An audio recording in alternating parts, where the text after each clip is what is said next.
After the sacking of Coruscant, the Jedi Council agreed that the Republic had been undone by the bold cunning of the Empire's strategy.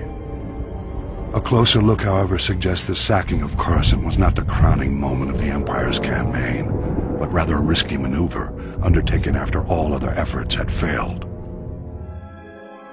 The Sith only considered turning to such measures after their efforts were undermined by an unlikely Republic ally, the criminal smuggling contingent that broke the Mandalorian blockade. The blockade choked the primary trade route for providing Republic military support to the Outer Rim, and the main hyperlane for bringing raw goods from the colonies to the core worlds. Long-standing holdouts in the Outer Rim began folding to the Empire, and critical supplies vanished from the core worlds almost overnight.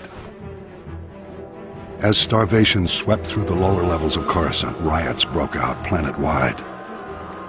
Talk in the Senate veered sharply toward complete surrender to the Sith Empire. It was at this critical hour that a Mirialan smuggler named Hylo Visz recognized an extraordinary business opportunity for her and her partners. With the Republic willing to pay any price for raw goods, Hylo's plan was simple: break the Mandalorian blockade.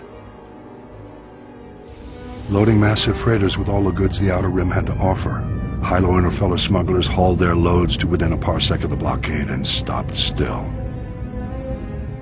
Distracted by suspicious freighters, the Mandalorians never knew what hit them. A motley fleet of small starships dropped out of hyperspace and opened fire. A massive space battle ensued. The smugglers' light freighters ran rings around the Mandalorian cruisers.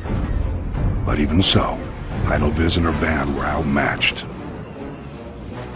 Fortunately, Republic Strategic Information Systems was tipped off and starfighters were scrambled from nearby systems. With their assistance, the Mandalorians were quickly overcome.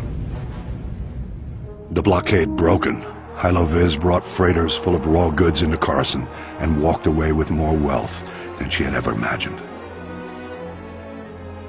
An elaborate medal ceremony was held in her honor, but Hylo never showed. She was long gone.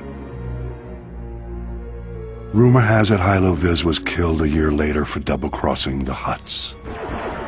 Regardless, through this unlikely hero's efforts, the Republic war effort gained a reprieve. At the time, many believed the Empire was behind the Mandalorian blockade. My research indicates a far more elaborate explanation. I will share that in my next report.